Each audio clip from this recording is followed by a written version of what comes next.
제가 오늘 설교를 준비하면서 떠오른 한 분이 계세요. 아직도 제가 성함을 기억하는데 이동민 권사님이라는 분이십니다. 이분은 제가 10년 전에, 10년이 넘었죠.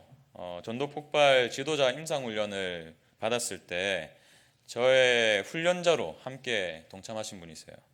이 4박 5일 동안 그 지도자 임상훈련이 진행되는데 그 빡빡한 일정 속에서도 제가 이분의 삶을 보면서 정말 한 영혼을 향한 하나님의 마음이 무엇인지 또 그 마음으로 살아가는 삶이 어떤 것인지를 배우게 된 너무나 소중한 분이십니다.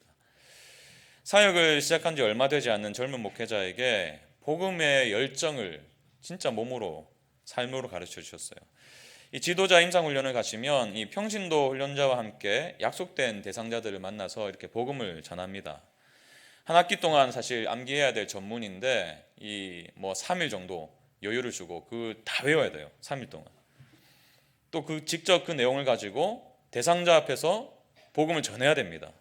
얼마나 이 부담이 크겠어요. 더군다나 이 성도님이 지켜보는 훈련자가 지켜보는 가운데서 이 목회자가 또 전해야 되니까 쉽지가 않은 거죠. 그래 한 번은 약속을 한 대상자가 사정상 만나기 어려워져가지고 급하게 이제 다른 분을 섭외해서 다른 분을 만났어요. 근데 이분은 이미 예수님을 믿는 분이셨습니다. 그래서 저는 이제 당연하게 이 짧게 대화를 나누고 그냥 헤어질 줄 알았어요. 근데 권사님이 이렇게 말씀하시는 거예요. 그 당시 제가 전도사였으니까 전도사님, 복음은 이미 믿는 사람도 다시 들어야 됩니다. 전도사님이 준비하신 부분은 전하시죠. 굉장히 정중하게 이렇게 말씀을 하시더라고요. 제가 그 말씀 앞에서 고개가 숙여졌습니다. 그러면서 왜 이 권사님이 이토록 얼굴이 밝으신지, 정말 온화하신 얼굴이셨거든요. 왜 이토록 얼굴이 밝으신지, 또 연세가 또 지긋하신 분이셨는데 여전히 그 마음의 열정이 느껴졌는지 그 이유를 제가 알게 되었어요. 이미 복음을 믿고 있지만 복음을 다시 듣고 다시 확인하시면서 지금까지 살아오셨기 때문에 그 복음의 능력이 삶으로 드러나는 것이구나. 당시에 제가 이 날을 기억하면서 일기를 썼는데 제가 설교 준비하면서 찾아봤어요. 이렇게 썼더라고요. 권사님의 한 영혼을 천하보다 귀하게 여기는 마음, 복음을 향한 열정, 온화한 미소, 그리고 삶에서 풍겨나오는 그리스도의 향기는 잠들어 있던 내 영혼을 흔들어 깨웠다. 주님께 귀하게 쓰임받는 사역자가 되라는 권사님의 말씀 잊지 않겠습니다. 사역의 사자도 몰랐던 그 시절인데 이 복음의 사람으로 살아가던 한 권사님의 고백과 삶이 얼마나 저에게 도전이 되었나 모르겠습니다. 그래서 전도폭발 훈련을 수료하는 시간이 되면 늘 이 권사님의 얼굴과 그 말씀이 떠올라요. 오늘은 우리가 신앙강좌 수료 예배로 모였죠. 사실 우리는 어쩔 수 없이 선형적인 양육 과정을 밟고 있습니다. 그래서 학기 단위로 훈련이 진행되고 또 수료 예배를 드리고 그리고 다시 이제 훈련이 재개되고 그렇게 이제 진행하고 있지만 사실 그리스도인의 성장에는 수료가 없어요. 그렇죠. 이 수료 예배는 잘 마쳤으니 이제 끝났다라는 의미가 아니라 사실은 또 다른 시작을 알리는 시간입니다. 그런 의미에서 우리가 함께 읽은 이 본문이 너무나 중요합니다. 모든 그리스도인들이 어떠한 목표를 가지고 또 어떠한 자세를 가지고 이 땅을 살아가야 되는지를 분명하게 말씀해주고 있기 때문입니다. 우리의 목표는 사실 오늘이 아니에요. 오늘 설교의 제목처럼 우리의 목표는 오늘이 아닙니다. 무슨 말인가 하면 우리의 목표는 수료가 아니에요. 1대1 또 전도폭발 또 복음 중심 삶을 수료하는 날이지만 수료가 우리의 목표가 아닙니다. 우리의 목표는 우리와 같은 한 사람이 세워지는 것, 다시 말해서 제자 삼는 것이 우리의 이 땅을 살아가는 목표예요. 부활하신 주님은 이 땅을 떠나시면서 모든 그리스도인들이 이루어야 될 사명을 이렇게 말씀하셨죠. 우리가 잘 아는 말씀입니다. 마태복음 28장 19절에서 20절 같이 읽습니다. 그러므로 너희는 가서 모든 민족을 제자로 삼아 아버지와 아들과 성령의 이름으로 세례를 베풀고 내가 너희에게 분부한 모든 것을 가르쳐 지키게 하라. 볼지어다 내가 세상 끝날까지 너희와 항상 함께 있으리라 하시니라. 우리가 잘 알듯이 이 본문에는 여러 가지 동사가 나옵니다. 근데 사실 주동사는 딱 한 가지예요. 뭘까요? 제자 삼으라. 제자 삼으라. 나머지 동사들은 다 분사예요. 이 제자 삼으라를 수식하는 분사입니다. 가라, 세례를 베풀라, 가르쳐 지키게 하라. 이 모든 것이 다 제자를 삼는 것에 목적을 두고 있는 분사들이에요. 그렇기 때문에 주님께서 우리에게 주신 사명은 한 사람을 그리스도의 제자로 세우는 것입니다. 오늘 본문은 사도 바울이 얼마나 이 사명을 중요하게 여겼는지를 우리에게 다시 한 번 더 확인시켜 줍니다. 바울은 영적인 아들 디모데에게 이렇게 명령하죠. 2절을 보실까요? 또 네가 많은 증인 앞에서 내게 들은 바를 충성된 사람들에게 부탁하라. 그들이 또 다른 사람들을 가르칠 수 있으리라. 우리는 여기서 이 제자 삼으라 라는 주님의 명령을 엿볼 수 있습니다. 먼저 바울은 신앙의 1세대죠. 그는 디모데에게 복음을 전했습니다. 그리고 진리를 가르쳤어요. 네가 많은 증인 앞에서 내게 들은 바, 그죠? 바울은 디모데를 그리스도의 제자로 삼은 것입니다. 그래서 신앙의 1세대가 바울이라면 2세대는 누구죠? 디모데예요. 근데 바울은 거기서 멈추지 말라고 말하고 있습니다. 이제 디모데에게 바톤이 넘겨졌어요. 그리고 내게 들은 바를 충성된 사람들에게 부탁하라. 여기서 신앙의 3세대가 나옵니다. 충성된 사람들. 그러면 그들이 또한 다른 사람을 가르칠 것이다. 신앙의 4세대죠. 이것이 바로 주님이 우리 모두에게 주신 사명이고요. 바울이 살아갔던 삶의 목표입니다. 바울은 디모데를 제자로 세운 것으로 만족하지 않았어요. 바울의 목표는 디모데를 수료시키는 것이 아니었습니다. 바울의 목표는 디모데를 넘어서서 신앙의 4세대까지, 아니 그 이상으로 그의 목표가 이어져 있었던 거예요. 저는 여기서 이 교회 사역의 원리를 발견하게 됩니다. 여러분, 교회는 왜 세워졌을까요? 주님이 주신 이 사명 때문이잖아요. 제자 삼으라. 그러면 제자로선 우리는 무엇을 목표로 해야 됩니까? 또 다른 누군가를 그리스도의 제자로 세우는 거예요. 여러분, 이것이 바로 제자훈련 목회 철학입니다. 그리고 이것이 제가 추구하는 사역의 방향이에요. 한 사람을 그리스도의 제자로 세우는 것, 그리고 그를 통해서 또 다른 제자를 세우는 것. 여러분, 저의 목회 철학은요, 제가 고안해낸 어떤 게 아닙니다. 성경에 근거하고 있어요. 비록 제가 이제 사역을 시작하면서 영안교회에서 박정근 목사님을 통해서 이 제자훈련 목회를 배웠고요. 또 분당우리교회에서 이찬수 목사님께서 저에게 전수해 주신 것이지만, 이것이 저의 철학이 된 것은요, 제가 성경 안에서 이것을 발견했고 또 확신했기 때문입니다. 그리고 저는 이 두 분 목사님을 통해서 제자훈련 목회 철학의 열매를 너무나 생생하게 경험했기 때문에 절대로 흔들릴 수 없는 증거를 제가 가지고 있는 거예요. 이런 면에서 저는 하나님의 넘치는 은혜를 받은 사람이라고 할 수 있습니다. 제가 영안교회에서 사역할 때 한 번은 영안교회에서 이 말씀을 토대로 순장님들, 영안교회는 목자들이라 하는데 순장님들을 이제 격려한 일이 있었어요. 여러분, 순장님들도 순원일 때가 있었잖아요. 그래서 현재 순장이 순원이었던 다락방 순장님께 감사의 마음을 전하는 영상을 촬영했던 적이 있습니다. 그리고 그 영상을 받은 순장도 자신이 순원일 때 눈물과 기도로 섬겨주셨던 순장께 감사를 표현했어요. 이렇게 계속 이제 추적해 나가다 보니까 그리스도를 닮은 한 사람의 섬김을 통해서 얼마나 이 교회가 아름답게 세워져가고 있는지를 우리의 눈으로 확인할 수가 있었습니다. 제가 여러 차례 말씀드렸지만 목사가 존경할 만한 성도들이 얼마나 많은지 몰라요. 그래서 제가 이 청병을 받고 가장 먼저 한 기도가 이것입니다. 하나님, 제가 만나게 될 성도님들도 정말 제가 존경할 만한 분이 되길 바랍니다. 근데 정말 감사한 거는 제가 분당우리교회 딱 왔는데요, 그런 분들이 너무 많이 계신 거예요. 저의 부족함을 아시고 이 귀한 순장님들을 붙여주시고 또 귀한 성도님들을 만나게 하신 거죠. 제가 신방을 하면서 한 분 한 분의 삶을 들여다보면 얼마나 귀한 신앙의 고백이 많은지 모릅니다. 우리 교회가 좋은 교회라고 한다면 박재진 목사가 좋은 목사라서가 아니라 좋은 성도님들이 계시기 때문이에요. 그래서 좋은 교회가 될 수 있는 겁니다. 바울이 말하고 있는, 오늘 본문에서 말하고 있는 충성된 사람들이 계시기 때문이에요. 근데 여러분, 저는 여기서 멈추고 싶지 않습니다. 여러분 가운데 이미 충성된 분이 많으세요. 근데 저는 여기서 멈추고 싶지 않아요. 바울이 그랬듯이 믿음의 4세대까지 바라보고 싶습니다. 훈련된 성도가 또 다른 성도를 말씀으로 양육하는 교회, 그들을 통해서 또 다른 제자가 세워지는 교회. 여러분, 이것은 저의 꿈이기 이전에 하나님의 꿈이에요. 제가 여러 차례 말씀드렸지만 저희 어머니는 고졸학력입니다. 그러나 교회에서 말씀으로 양육받고 훈련받으셔서 평신도 지도자로 세워주셨어요. 어머니는 영안교회에서 이 제자 훈련을 받기 전에 신앙 기초반이라는 과정이 있거든요. 그 신앙 기초반이라는 양육 과정을 맡으셔서 많은 성도님들을 양육해 오셨어요. 그리고 교구 총무라는 지책을 주셔가지고 이 교구 사역을 하신 거죠. 신방을 하시고 전도의 삶을 들이셨습니다. 비록 신학 교육을 제대로 받지 못하셨지만 늘 배움에 대한 열망이 있으셨어요. 배울 때가 아니면 사역할 때 이 구호를 가지고 평생을 살아가셨습니다. 제가 이제 어머니를 생각하면 늘 부끄럽죠. 나는 아직 멀었다 이런 생각도 들고. 제가 왜 우리 어머님의 삶을 말씀드리는 것입니까? 저는요 한 가지 확신하는 게 있어요. 우리 기쁨이 되는 교회도 몇 년이 지나면 이런 아름다운 일들이 일어나게 될 줄 믿기 때문입니다. 오늘 그런 의미에서 신앙강좌 수료를 하시는 이 한 분 한 분이 너무나 귀한 분들이세요.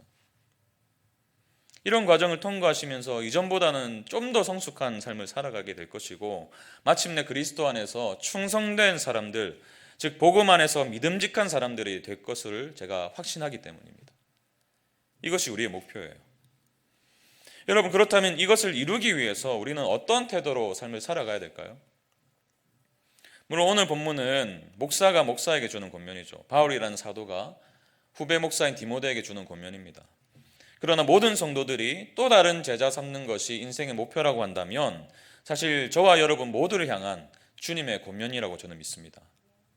바울은 제자 삼는 삶을 살아가기 위해서 우리에게 필요한 태도를 세 가지 이미지를 통해서 우리에게 설명하고 있어요. 오늘 본문을 통해서 말씀하고 있는 우리가 가져야 될 세 가지 태도, 첫 번째는 이것입니다. 제자 삼는 삶을 살아가기 위해서 좋은 병사가 되라고 권면하고 있어요. 우리는 그리스도 예수의 좋은 병사가 되어야 됩니다. 3절 4절 보십시오. 너는 그리스도 예수의 좋은 병사로 나와 함께 고난을 받으라. 병사로 복무하는 자는 자기 생활에 얽매이는 자가 하나도 없나니 이는 병사로 모집한 자를 기쁘게 하려 함이라. 좋은 병사의 특징이 뭐라고 하고 있죠? 자기 생활에 얽매이는 자가 하나도 없나니. 무슨 말일까요? 교회가 최고다 그래가지고 일상을 다 뒤로 하고 집에서 설거지도 안 하고 나와가지고 밥도 안 챙겨주고 나와가지고 그냥 교회 사역에만 매진하라 이런 말일까요? 아니에요. 우리의 모든 삶이 주님께서 부르신 그 부르심의 현장이라면 우리 모든 삶을 충성된 병사로 살아가라는 말입니다. 나의 유익이 아니라 먼저 그의 나라와 그의 의를 구하라는 그런 삶을 살아가라는 초청이죠. 왜요? 병사의 존재 목적은 뭐예요? 모집한 자를 기쁘게 하기 위해서 존재하기 때문입니다. 우리를 그리스도의 좋은 병사로 모집하신 하나님을 삶의 우선순위에 두고 그분을 가장 사랑하는 삶을 살아가라라는 의미예요. 최근에 이제 1,000만 관객을 돌파한 영화가 있죠. 서울의 봄이라는 영화인데 저도 이제 아내와 함께 이 영화를 봤습니다. 이 영화를 보기 전에 이 기사를 봤는데 여기저기서 이제 이 스마트워치로 심박수를 측정하는 그런 챌린지가 벌어지고 있다는 기사를 봤는데 왜 그런가 하니까 너무 화가 나고 이 분노가 치미는 부분이 많아가지고 사람들이 이 스마트워치로 심박수를 재보면 평소보다 170, 180 이렇게 나온다는 거예요. 제가 영화를 보니까 그 기사가 이해가 되었습니다. 근데 여러분, 사람들이 분노한 핵심이 뭘까요? 나라가 혼란스러운 가운데 누군가는 모든 것을 뒤로하고 참된 군인의 태도로 일관했지만 또 다른 누군가는 자신의 야망과 사익에 모든 판단과 결정을 내렸기 때문이 아닙니까? 저는 이 영화를 보면서 오늘 본문이 떠올랐어요. 우리는 더 이상 우리 자신의 유익을 위해서 살아가는 존재가 아닙니다. 그리스도 예수의 좋은 병사로 부름을 받았기 때문이에요. 이제 우리는 오직 우리를 부르신 하나님께 충성하는 자들이 된 줄 믿습니다. 그분의 기쁨이 우리의 삶의 가장 우선순위인 사람들, 그것이 저와 여러분들이에요. 그런가 하면 제자 삼는 삶을 살아가기 위해서 경기하는 자가 되라고 말씀하세요. 저와 여러분은 어떠한 경기에 뛰어든 삶입니다. 5절 보십시오. 경기하는 자가 법대로 경기하지 아니하면 승리자의 관을 얻지 못할 것이며. 그렇죠. 운동선수가 경기에서 승리하려면 규칙을 잘 익혀야 됩니다. 축구를 하는데 손으로 잡아가지고 공을 던진다면 승리할 수가 없겠죠. 퇴장당할 수밖에 없겠고. 규칙을 잘 알아야 돼요. 또 그 경기를 위해서 인내하면서 몸을 만들어야 됩니다. 쉽지 않은 과정이죠. 근데 그 경기를 정말 승리하기 원한다면 몸을 만드는 과정을 놓쳐서는 안 됩니다. 그래야 승리자의 관을 얻게 되죠. 오늘따라 영화 본 얘기를 많이 하게 되는데, 얼마 전에 아내와 아이들과 함께 이 크레센도라는 다큐멘터리 영화를 봤어요. 저희 아내가 피아니스트 임윤창 군을 너무 좋아해가지고 제가 아내를 섬기는 마음으로 같이 갔습니다. 근데 임윤창 군이 이제 금메달을 딴 반 클라이번 국제 콩쿠르 있죠. 그 과정을 이제 영화로 만든 거거든요. 저도 음악을 좋아하기 때문에 제가 흥미롭게 관람을 했어요. 영화 중간중간에 이 임윤창 군의 인터뷰가 나오는데, 이 보기에는 좀 날카롭고 샤프하게 생겼는데 말을 굉장히 조금 여유 있게 하더라고요. 어눌하게 하고. 근데 피아노 앞에서는 이 표정과 태도가 완전히 달라지는 것을 제가 봤습니다. 제가 한 기사를 통해서 확인한 내용인데, 하루에 얼마나 연습을 하느냐고 이렇게 묻자 이 임윤창 군이 어떻게 대답하냐면, 연습은 그냥 이렇게 어눌하게 하면서 쓰러질 때까지 하는 편이에요. 그리고 마지막 최종 라운드에서 라흐마니노프의 협주곡 3번을 연주했는데, 그 연주를 마치고 이런 말 하더라고요. 하늘에 계신 위대한 예술가들을 위해서 연주했습니다. 좀 다르죠, 그죠? 최대한 마음을 실어서 그 곡을 쓴 위대한 작곡가의 의도를 살리고자 연주를 했다고 고백하는 거죠. 그 마음으로 쓰러질 때까지 연습했기 때문에 좋은 결과를 얻을 수 있었다면, 여러분, 우리가 뛰어든 이 믿음의 경기도 마찬가지가 아닐까요? 그래서 바울은 우리에게 이렇게 권면하죠. 디모데전서 4장 7절 8절 보세요. 망령되고 허탄한 신화를 버리고 경건에 이르도록 네 자신을 연단하라. 육체의 연단은 약간의 유익이 있으나 경건은 범사에 유익하니 금생과 내생에 약속이 있느니라. 경건에 이르도록 내 자신을 연단하라.